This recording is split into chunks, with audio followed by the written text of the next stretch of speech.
Assalamualaikum warahmatullahi wabarakatuh.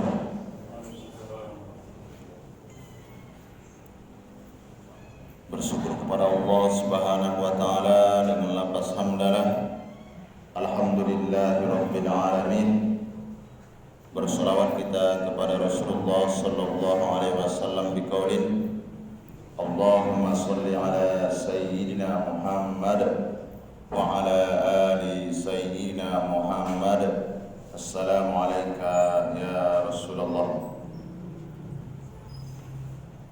Bapak Ibu jamaah salat fardu zuhur yang dimuliakan oleh Allah Subhanahu wa taala.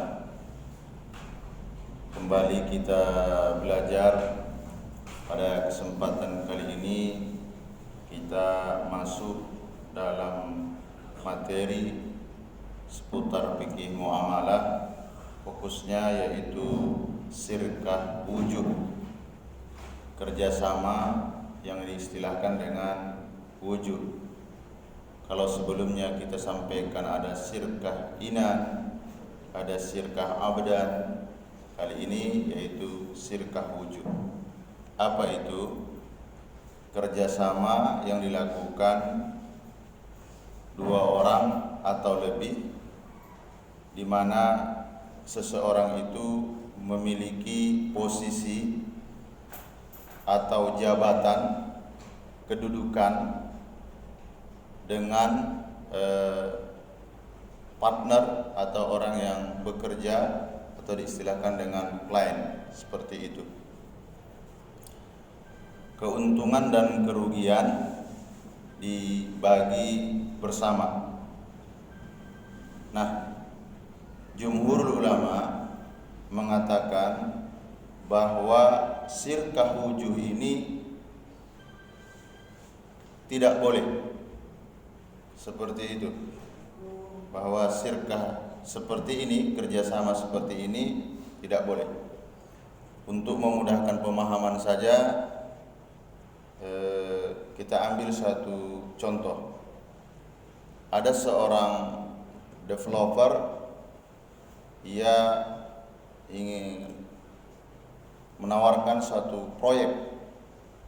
Nah, sama-sama kita ketahui di negara kita ini untuk menggolkan satu proyek ini kita harus melewati banyak sekali rintangan, di antaranya menjelimetnya urusan birokrasi.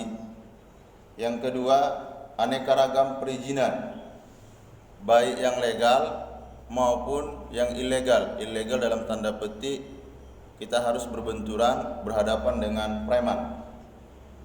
Nah, ini harus ada yang backup. Yang backup ini, taruhlah di situ, pasanglah di situ seorang jenderal. Dia tidak, unsur yang harus dipenuhi kemarin kan dalam sirkah itu ada dua. Pertama, mal, harta. Yang kedua, amal.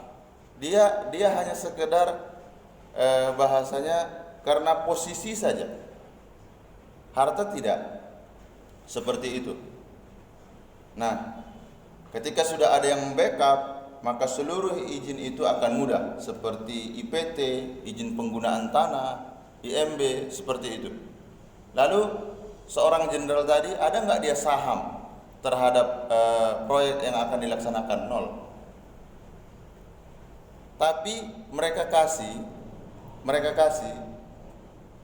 bagian dari total proyek itu, ia dikasih komisi 10%. Nah, ini tidak boleh nih.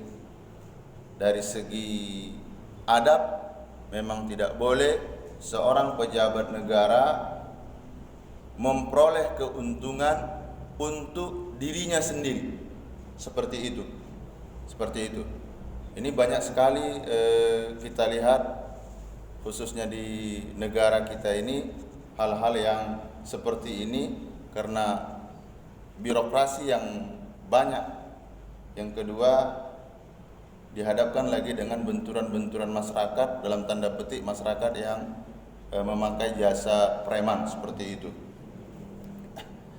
Lalu kalau untuk kasusnya dalam perdagangan bagaimana? Contoh seperti ini. si A kenal dengan si B. Si B ini sebagai produsen. Nah, ia akan menawarkan barangnya ke C sebagai pedagang. Tapi si B tidak punya kedekatan khusus kepada si C.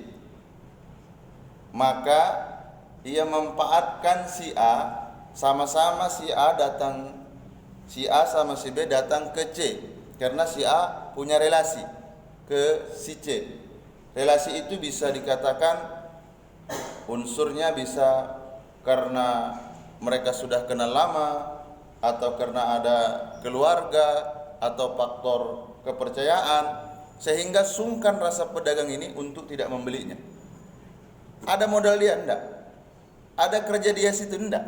Hanya sekedar memfasilitasi dapat. Nah, ini jumhurul ulama mengatakan hal yang seperti ini tidak boleh. Hanya satu saja yang membolehkan, yaitu mazhab Hanafiyah. Jadi Hanafiyah, kalau dikatakan Hanafiyah, Imam Abu Hanifah dan murid-murid yang mengembangkannya itu dinamakan dengan Hanafiyah. Segelintir dari Hanafiyah membolehkannya. Bapak Ibu jamaah yang dimuliakan oleh Allah Subhanahu wa taala, alasan selanjutnya kenapa dia tidak boleh, karena pada prinsipnya itu yang dinamakan dengan menjual posisi jabatan. Nah, ini agak sulit kita ketika kita berhadapan ya di negara kita yang seperti ini. Selanjutnya hal-hal yang harus kita perhatikan. Kenapa? Karena dia punya posisi itu saja. Kalau tidak, berat. Ketika saya tinggal di Jakarta Selatan, itu banyak sekali hal-hal yang seperti itu. Dan rata-rata pengacara-pengacara itu juga seperti itu.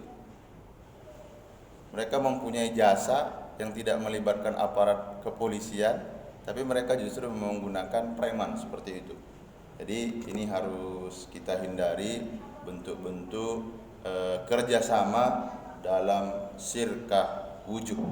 Jadi insya Allah besok mengenai sirkah materi yang terakhir.